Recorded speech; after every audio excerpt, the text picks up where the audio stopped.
सबसे पहले तो मैं आपके चैनल्स का तहे दिल से धन्यवाद करना चाहूँगा और इसके साथ साथ मैं अपने राष्ट्रीय अध्यक्ष जी का डॉक्टर अजय सिंह चौटाला जी का तहे दिल से धन्यवाद करना चाहूँगा। इन्होंने मुझे अपना आशीर्वाद दे करके सिरसा संसदीय लोकसभा क्षेत्र से मुझे जननायक जनता पार्टी का प्रत्याशी बना करके लोगों के अंदर भेजने का काम किया।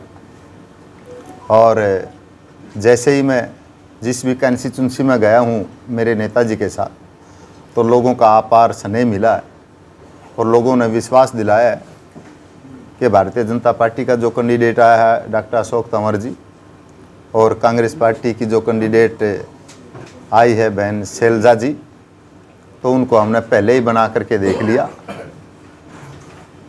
डॉक्टर अशोक तंवर जी को भी 10 साल पहले बनाया, तो इस दौरान उन्होंने कभी भी जनता के बीच में आकर के उनकी दुख सुख की कोई पूछताछ नहीं की।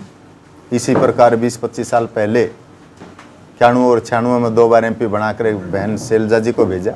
उन्होंने भी इस दौरान लोगों की सुध बुध आकर के कभी पूछताछ नहीं की। तो उसी बात को लेकर के आज चर्चा है कि हमने उनको देख लिया। अब तो हम तीसरे रूप में जननायक जनता पार्टी के प्रत्याशी रमेश खट्टर को अपनी ताकत दे करके हिंदुस्तान के सबसे बड़ी पंचायत में भेजने का काम करेंगे। क्या अपील करना चाहिए? मैं हर वर्ग के लोगों से अपील करना चाहूँगा कि जो ताकत मुझे सिरसा संसदीय क्षेत्र से 36 कौम की ताकत मिलेगी, मैं MP के रूप में हिंदुस्तान की सबसे बड़ी पंचायत में जा कर के इन लोगों की आवाज़ को उठाने का काम करूँगा। साथ में है उनके जननायक जनता पार्टी के सिरसा लोकसभा से प्रत्याशी रमेश खट्टर जी का गांव रहनवाली में सरदार सहजवीर जी सरपंच साहब के पहुंचने पर निवास स्थान पर आप सैकड़ों की संख्या में पहुंचे कार्यकर्ता साथियों ने जोरदार स्वागत किया, उसके लिए आभार। मैं अब निवेदन करूं हमारे टोहाना के हल्का के अध्यक्ष संदीप समेण जी आए और अपनी बात रखें। जननायक जनता पार्टी के राष्ट्रीय अध्यक्ष डॉक्टर अजय सिंह चौटाला जी, सिरसा लोकसभा के हमारे मजबूत उम्मीदवार पूर्व में रहे विधायक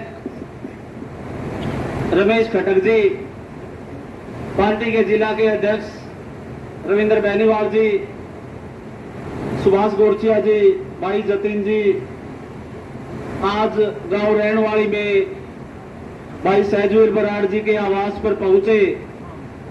आप सभी साथियों का मैं दिल की गहराई से पार्टी के तमाम कार्यकर्ता साथियों की तरफ से आप सबका यहां पहुंचने पर हार्दिक स्वागत और हार्दिक धन्यवाद करता हूं। साथियों, ज्यादा विस्तार से तो हमारी पार्टी के राष्ट्रीय अध्यक्ष डॉक्टर अजय सिंह चौटाला जी, पार्टी के उम्मीदवार रमेश खट्टर जी आपसे विस्तार में चर्चा करेंगे। मैं तो एक ही अनुरोध आप सभी साथियों से करूंगा कि आप सबको पता है आने वाली 25 तारीख को लोकसभा का चुनाव होने जा रहा है। आप सभी साथियों से एक उम्मीद करूंगा कि ज्यादा से ज्यादा संख्या में जननायक जनता पार्टी का सहयोग करें और हमारे उम्मीदवार भाई रमेश खट्टर जी को यहां से जिताने का काम करें। आप सभी साथी आए, आप सबका बहुत बहुत धन्यवाद। आपके दर्शन करने का मौका दिया, आपसे रूबरू मिलने का अवसर प्रदान किया। बुजुर्ग और नौजवान दोस्तों, मिशन 2024 शुरू हो चुका है। मिशन 2024 का मतलब है सन 2024 में 25 मई को हमारे यहाँ लोकसभा का जहाँ चुनाव है, वहीं उसके 4 महीने के बाद हरियाणा प्रदेश की असेंबली के चुनाव भी हो रहे हैं। और इसको लेकर के सभी राजनीतिक दलों ने अपनी अपनी तैयारियां शुरू की हुई है।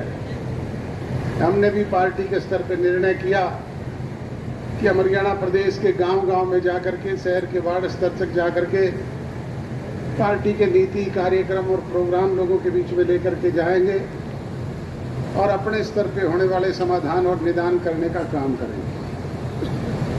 आज से 4.5 वर्ष पूर्व आपने जननायक जनता पार्टी को 17.5% वोट हरियाणा प्रदेश में दिए और 10 विधायक चुन करके हरियाणा प्रदेश की असेंबली में भेजने का काम किया।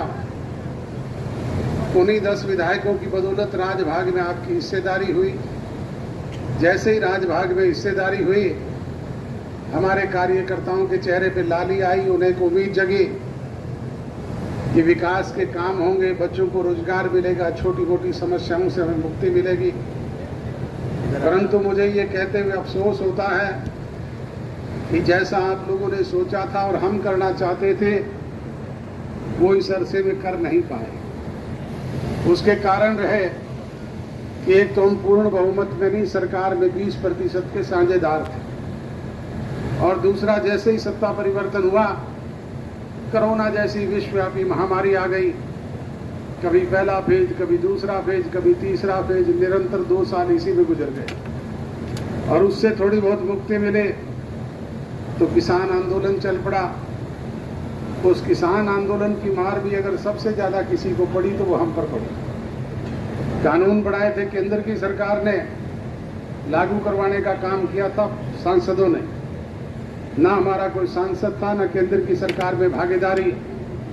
फिर भी जगह जगह जो किसान भाई धरने पे थे, वो एक ही बात करते थे कि दुष्यंत चौटाला इस्तीफा दे दे, राज से अलग हो जाए।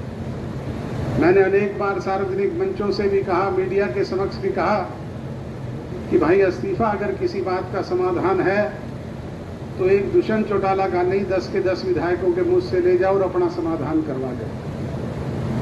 इस्तीफा तो केंद्र की सरकार में मंत्री रही हरसिमरत कौर बादल ने भी मंत्रिमंडल से दिया था। इस्तीफा तो मेरे भाई अभय सिंह चौटाला ने भी विधायकी से दिया था। कुछ हासिल हुआ क्या? हासिल होता है राज से, सत्ता से, ताकत से, और समाधान निकलते हैं बातचीत के जरिए। आपकी दी हुई ताकत थी, हम 4.5 साल सत्ता में थे, तो जो भी कोई छोटी मोटी समस्याएं आप हमारे समक्ष लेकर के जाते थे, हम सरकारी तंत्र से कह करके उसका समाधान आपके बीच में करवाने का काम करते हैं। और अगर ताकत में ना हो तो फिर मेरे जैसे कितने लोग रोज आपके बीच में घूमूं, कोई पूछने वाला है क्या? इसलिए जरूरी है सत्ता और ताकत हासिल करना, और इसके लिए प्रजातंत्र में एक ही मूल मंत्र है, वोट, जो आगामी 25 तारीख को आपको डालने का अवसर मिलेगा। प्रजातंत्र में जनशक्ति सबसे बड़ी शक्ति होती है। सिरों की गिनती से ही ये फैसला होता है कि कौन प्रभावशाली है, कौन बलशाली है। इसलिए आप लोगों से गुजारिश और विनती करने के लिए हाजिर हुआ हूं कि आप गांव लेवल के आपसी छोटे मोटे मनमुटाव, गिले शिकवे, शिकायतों को दूर करके जाति पाति धर्म और मजहब के बखेड़े से ऊपर उठ करके 36 बिरादरी के भाई एक झंडे के नीचे संगठित होकर के 25 तारीख को अपनी एक एक कीमती वोट, इस चाबी वाला बटन दबा करके रमेश खटक को हिंदुस्तान की सबसे बड़ी पंचायत का सदस्य बना करके भेजने का काम करें। यही निवेदन करने के लिए आपके बीच में हाजिर हुआ। आप अपने जरूरी काम छोड़ करके इस गर्मी के मौसम में आए, उसके लिए आप सब लोगों का शुक्रगुजार हूं।